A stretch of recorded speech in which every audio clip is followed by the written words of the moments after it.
Untuk bisa kerja di Infinite Studio itu kira-kira yang seperti apa yang dicari untuk bisa kerja di sana gitu? Orang-orangnya seperti apa? Hmm. Halo teman-teman semua, selamat datang di podcast Hesti. Di episode kali ini sudah hadir bersama kita Damon Asaki. Hai Damon. Hai, hai, udah boleh ngomong ya? Ya, Udah. halo Hesti. Apa kabar? Iya, kabar aku sehat, alhamdulillah. Dirimu gimana? Apa kabar? Ya, baik, baik, baik. Aman di sini. Aman ya. Enggak di Batam lagi ya, sekarang udah di Jogja ya. Ya, aku udah balik ke Jogja ya. Ke kampung halaman ya. Terus Gitu. gimana kemarin? Syarat untuk bisa apa? Naik pesawat gimana?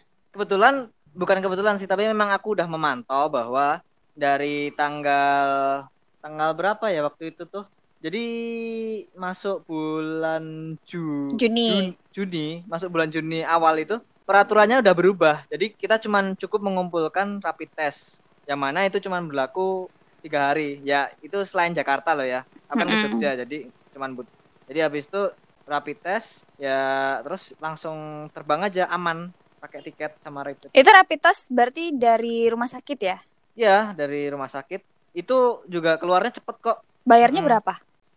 Aku bayarnya cuman kisaran 400 kalau di Batam. Nggak tahu kalau tempat lain. Kok orang-orang bisa sampai Ya. jutaan gitu ya? Kalau aku dengar-dengar ya. Itu bukan rapid test itu, mungkin swab test. Swab test itu yang lebih buat ngecek ngecek Oh, swab. virusnya. Itu beneran, bukan bercandaan ya? Bukan dong. Kalau rapid test itu lebih kayak ngecek kesehatan deh menurut aku Loh, tuh. lalu apa bedanya itu Iya. keduanya? Ya bedanya kalau swab test tuh ya ngecek ya bukan bidang aku ini tapi ya ngecek si virusnya itu ada di dalam tubuh kamu apa enggak gitu. Jadi sampai dilihat lendirnya, sampai dicek Lebih semuanya detail gitu. lagi kali ya. Kalau kayak rapid test itu cuman darah doang yang ditarik gitu. Cuma cek darahnya, terus cek suhunya, tensinya, kesehatannya gitu lebih dicek itu. Oh, soalnya kan aku baca-baca tuh kayaknya eh buat naik pesawat itu beda-beda pesawat, beda-beda persyaratan. Tapi memang apa namanya kayak surat-surat Hmm, kesehatan itu memang diperlukan sih salah satunya memang. iya. Nah itu aku ketimbang bingung kayak gitu tuh biasanya kemarin itu aku sampai pergi ke bandaranya langsung Untuk sih. nanya-nanya ya. Karena kan kalau ketimbang nanya-nanya nggak jelas kan, nanya temen, Mm-mm. temen juga katanya ya udah aku langsung pergi ke bandara dan memang katanya ya cukup tergantung maskapainya. Nah, aku langsung ke maskapai yang aku tuju Mm-mm. itu dia cuman perlu rapid test Oh, perlu gitu. rapid test doang gitu ya. Terus Rapid Damon ini test. nggak pakai Ya. kayak kalau pakai masker kan udah pasti tuh. Oh iya Terus pasti pakai dong. pakai kayak sarung tangan lagi, terus pakai itu kayak face shield gitu juga nggak? Oh enggak segitunya. Ya ada sih temen aku kemarin sampai sampai beli APD loh. Wadaw, itu Dia emang boleh ya? bener-bener Emang boleh ya? ya banget. Ya nggak tahu tapi dia pakai gitu. Iya itu dia. Nah aku cuman pakai masker itu aja aman gitu. Terus nih, Yang penting aman, jaga kebersihan, cuci ya tangan kalau itu gitu. ya. Terus aku dengar-dengar juga, aku baca juga kayaknya ada juga yang kayak misalnya pesawat ini, pesawat A gitu. Dia apa selain Hmm, surat kesehatan itu juga ada kalau ya. dari pemerintahan itu dia ini apa namanya kayak dapat surat surat tugas gitu. Hmm. Nah, kalau itu kalau Oh, kayak dari lembaga ah. pemerintah, tapi kalau misalnya kayak orang-orang biasa gitu dia kayak surat ini sih surat keterangan bermaterai yang dari lurah atau kepala Ah. desa gitu kayak kayak aku mikirnya ribet sih kalau itu yang aku baca dan yang aku dengar-dengar ya. Oh, oh. Nah kalau Damon Ya. sendiri kemarin nggak pakai-pakai surat kayak gituan kan? Nah, enggak. Jadi mulai tanggal berapa ya waktu itu? Itu peraturannya udah berubah, udah ganti. Dirimu kemarin terbang bulan Mulai berapa? Juni Juni ini Juni Juni awal kemarin. ya, Juni tengah. Tang iya minggu Oh, kedua, minggu kedua. mm-mm, Jadi minggu pertamanya itu masih masih ya masih peraturan yang mudik mm-mm. itu. Nah, terus minggu keduanya itu udah mulai dikurangin peraturannya lebih cuman rapid test aja sama swab test itu. Cukup surat-surat itu aja. Tergantung daerah yang dituju juga Oh gitu. gitu. Kalau Jakarta lebih ribet lagi karena mungkin ya di sana kan waktu itu lagi zona merah ya katanya. Oh, Jadi ya sih. Ya syukurnya sih kalau di Batam alhamdulillahnya nih nggak zona merah lagi. Ya tapi zona kuning. zona kuning ya bahaya. Iya Ya sih kalau yang aku ngeri. baca-baca gitu yang Batam ini nih udah nggak zona merah lagi beneran. Jadi zona kuning beneran gitu. Iya. Yang kuning ya. Jadi tahap Intinya penyembuhan lah bagus. gitu. Ya Batam bagus sih kalau orangnya banyak yang Ya, sadar banyak juga gitu. yang nggak sadar tapi Apalagi kan Batam kecil gitu. banyak juga yang nggak Apa? sadar tapi. Oh banyak yang nggak sadar. Ngomong-ngomong, Damon Aduh. balik ke kampung karena habis kontrak kerja atau memang kangen kampung nih? Nah ini ya banyak yang ngira kayak dipecat gitu atau udah di-cut gitu. Enggak, emang aku tuh udah dari bulan-bulan lama itu udah pengen banget pulang gitu. Aku pengen nyoba hal baru gitu, mau bikin karya lain gitu. Makanya aku pulang gitu. Cuman Lebaran nggak bisa ya, akhirnya pulangnya Juni gitu. Mm-mm. Terus apa namanya? Udah berapa lama sih di Batam, Damon? Di Batam udah 3 tahun lah, masih baru lah Iya masih baru tapi 3 tahun 3 tahun. lumayan lama gitu. Ya tapi kan belum explore Oh belum gitu. explore semua ya? Masih daerah Nongsa aja ya? Nongsa, mall. Tapi seru Aduh, lah ya di Batam Batam itu ya. seru banget. Iyalah teman-temannya juga Damon kayaknya asik-asik. Kan Damon kan kerja di apa namanya? Di Infinite Nah Studio iya kerja di itu Infinite Studio. Selama 3 tahun berarti di sana ya? 3 tahun di sini. Ya, udah kayak rumah sendiri sih menurut I- aku. Nyaman banget. Rame ya karyawannya di sana ya? Ya, rame, udah banyak-banyak. Nah Damon Mm, sendiri kerja di sana ya. bagian apa? Aku di sana itu awalnya kompositor awalnya. Ambil kompositor terus masuk tahun keduanya itu aku ikut di render sama lighting juga. Jadi aku dapat 3 job desk. Mm. Kompositor itu kerjaannya ngapain? Itu kalau bahasa umumnya itu ya kayak gabung-gabungin compositing gitu loh. Jadi kayak ini ada background, ada Mm-mm. latar, terus ada karakter, terus ada efek, terus ada lighting, terus ya udah semua dari aset-aset itu dijadiin satu gitu. Sehingga jadi satu shot yang utuh yang keren gitu, yang udah full treat. Ada gambarnya lah, ada warnanya gitu. Oke. Mungkin ada beberapa pendengar mungkin nantinya yang nggak tahu apa Infinite Studio Batam itu apa gitu. Nah, sebenarnya Infinite Studio Batam itu apaan sih gitu? Tempat apa gitu? Oh, Infinite Studio itu lebih ke studio film sih. Jadi ya servisnya nggak cuman animasi, tapi juga ada di belakang studio itu ada tempat kayak syuting buat live gitu loh, yang buat layar lebar gitu. Berarti tempat Ada studionya pembuatan film gitu lah ya. Film layar lebar gitu ya. film. Iya bener, itu film-film banyak banyak film-film yang tayang dari tempat situ. Kayak Iya. film animasi. Nah, teman-teman tuh kayak misalnya nonton film XBO rata-rata ada yang dibikin di sana juga gitu ya. Iya. Ceritain Gimana? pengalaman Damon selama kerja di Infinite Studio Batam gitu. Hal-hal yang menyenangkan, hal-hal yang gak menyenangkan maybe kayak gitu.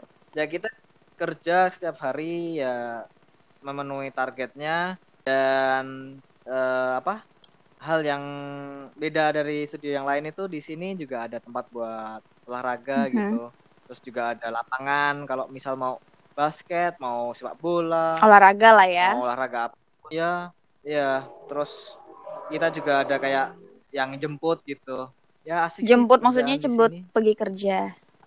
Ada bisnya gitu yang kita jemput, antar Oh, jemput kirain di gitu. mes, ada mesnya di situ. Ada mes juga. Mesnya di tempat lain. Emang punya target juga ya? Targetnya? Ada dong. Ya kan kita setiap minggunya itu kita harus bisa selesai 1 episode lah atau 2 episode. Episode apa nih? Film apa? Episode ya contohnya film pertama yang pernah aku kerjain itu Vampirina. Itu dari Disney ya. Mm-mm. Nah itu setiap minggunya harus bisa selesai 2 episode. Jadi dari Senin sampai Jumat itu kita kejar kejar kayak kejar tayang gitu. Oh, kalau kerja di Ya, sana tuh gajinya gede nggak sih? lumayan, lumayan, Lumayan gede. lumayan, lumayan Berarti di gede. atas UMK kah? Ya, ya, ya, kalau buat yang anak baru ya standar. Ya, mungkin yang udah senior senior iyalah. Kalau gitu, kalau boleh tahu berapa gajinya? Waduh, ya cukup buat makan sih. Kalau buat makan di bawah UMK juga masih bisa makan kali. Ya, berapa ya? Mhm. Ya masih di bawah 10 lah. Di bawah 10, di atas 5 Kalau lah. Mas ya kalau anak baru mah ya segitu-segitu. Anak baru bisa di atas 5. Ya bisa jadi kan tergantung skill Wow. dia. Makin dia skillnya bener-bener bikin apa bener-bener ada nilainya gitu, skillnya bagus, ya bisa dia. Untuk bisa kerja di Infinite Studio itu kira-kira yang seperti apa yang dicari untuk bisa kerja di sana gitu? Orang-orang yang seperti apa? Yang bisa kerja di sini ya orang yang memang punya spesialisasi sih menurut aku. Jadi kalau memang dia ingin jadi animator ya ambillah animator, jangan bisa animasi tapi pengen semuanya bisa gitu. Ya kita banyak fokus ke satu job desk sih. Terus dan sampai mahir gitu, benar mahir, nggak asal bisa doang. Berarti kalau kayak orang biasa yang nggak punya basicnya di animator ya, kalau nggak salah, itu bisa kerja di sana nggak? Terus nanti pas di sana di training kerja kayak gitu nggak bisa? Ya di sini di dulu ya sebelum ada pandemi itu kantor itu selalu ngadain yang namanya pelatihan. Jadi untuk yang belum punya basic di animasi tenang aja sih, kalau tapi ya ini zaman sebelum pandemi. Jadi kantor Kinema itu atau Infinite itu sering ngadain pelatihan. Dan itu bisa kayak ngerekrut 30-an orang buat ikut pelatihan kan selama 1 bulan atau 2 minggu kayaknya. Dan nanti bisa kalau memang punya potensi langsung bisa ikut kerja, langsung ikut kontrak. Jadi nggak perlu khawatir kalau masih awam. Paling nggak punya minat. Ya ada minat dan keinginan lah. Jadi nanti belajar gitu ya. Ya nggak cuma iseng. Sama kalau udah belajar jangan nyerah juga. Nanti kalau udah rada-rada capek, pusing sama pembelajarannya, nyerah. Nah iya, ya harus itu sih, harus konsisten, harus terus belajar. Betul. Bedanya generasi zaman now sama zaman old itu kan itu. Di semangatnya. Iya bener banget. Kamu jadi apa? Gimana? Kamu ikut zaman old apa zaman now? Aku lahir tahun 90-an ya, zaman old lah. Oh. Iya. Ngomong-ngomong, berarti Damon sekarang kan udah di kampung halaman. Terus sekarang kegiatannya apa? Apa udah langsung kerja atau?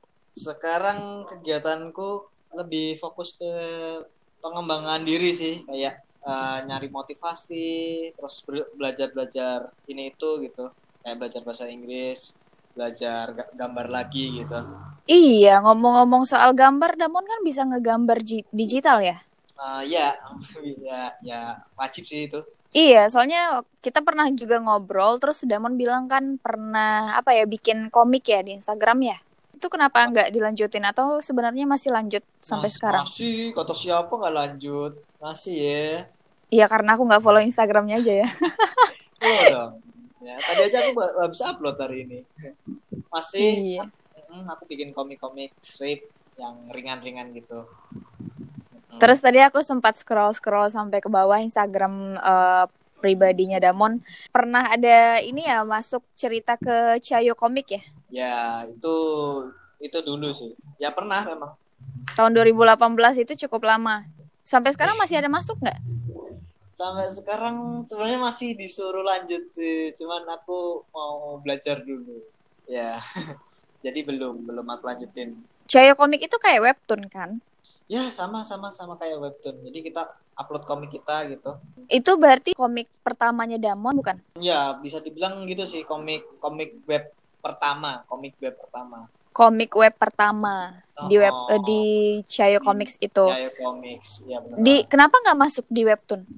Nah, kalau di Chayo waktu itu aku nyari officialnya. Jadi kalau official itu kita dapat duit dari situ. Jadi nggak asal cuma naruh komik. Sedangkan di webtoon itu kalau kita belum jadi official, ya kita cuma upload doang gitu, nggak dapat penghasilan apa-apa. Oh, berarti di Chayo Komik ini dapat cuan. Iya, dapat cuan. Jadi setiap episodenya itu ada duitnya. Oke, satu episode dapat cuan berapa?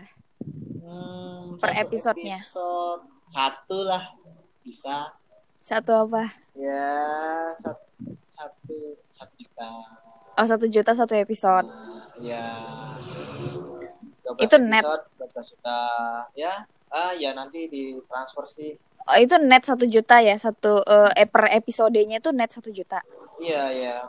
Nah, tapi ya itu tergantung viewers. Jadi sama kayak YouTube juga jadi sistemnya.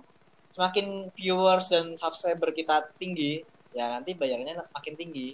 Begitu. Oh, berarti tergantung pembacanya. Kalau rame, ya Makin berarti rame makin naik dong. banyak. Iya.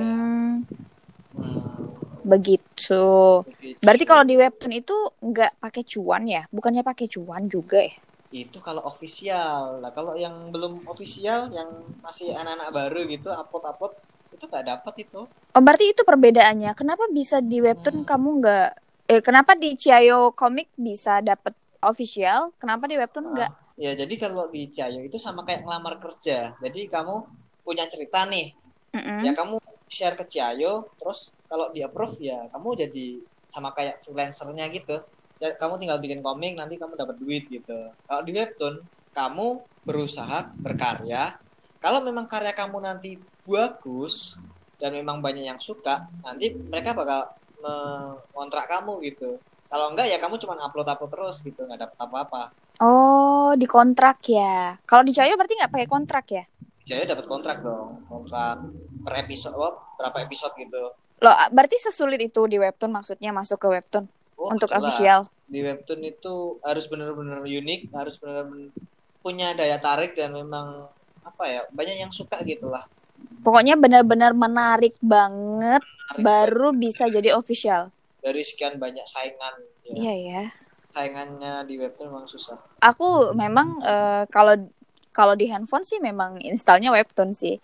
Chiayo Comic ini pernah aku install tapi bentar doang sih. Mungkin karena nggak kebaca juga, yang webtoon aja suka terbengkalai kan. Kalau ada update palingan di-download dulu, nantikah kapan mau dibaca gitu. Tapi untuk Damon sendiri, awal mula bikin komik ini gimana? Dari ngegambar dulu kah? Atau memang dari dulu tuh udah nulis-nulis, ngegambar-gambar pakai pensil terus bikin komik gitu? Ya dari kecil sih emang suka gambar, emang terinspirasi banget pengen bisa punya komik sendiri, bikin komik sendiri gitu, dari baca Doraemon terus pengen bikin sendiri gitu. Itu ya mulailah semenjak milih masuk kuliah gitu, makin tertarik bikin komik-komik sendiri gitu. Mulainya dari Instagram. Oh, Instagram kan baru-baru kan? Waktu tahun-tahun berapa sih? Instagram juga belum lama kan? Waktu kecil juga belum ada Instagram kan, Damon? Iya, tapi makin berani ngambilin karya tuh dari Instagram waktu itu. Iya sih, Instagram. Berarti dulu ke sekolahnya udah ngambil jurusan kayak animasi gitu lah ya? Jadi kuliahnya ngambil jurusan animasi. Susahan mana? Kuliah jurusan animasi atau jurusan IT? Jelas IT. Kalau menurutku IT. Gitu ya? Tergantung orangnya juga. Kalau orangnya bisa IT ya mudah-mudah aja. Kalau menurutku IT sih susah. Kalau animasi itu ya skill udah bisa, skillnya macam-macam. Nggak harus bisa gambar. Kamu kalau memang jago bercerita ya kamu bisa orang lain yang gambar, kamu yang bercerita. Oh gitu. Oke Damon, makasih udah mau ngobrol di podcast Hesti. Ya, sama-sama Hesti. Senang bisa ikut ke podcastnya Hesti. Oke, kalau gitu terima kasih teman-teman semua yang sudah mendengarkan podcast ini. Jangan lupa subscribe channelnya Damon apa? Damon Asaki. Dan YouTube channelku Hesti Despiani. Sampai ketemu di podcast berikutnya. Bye-bye. Dadah.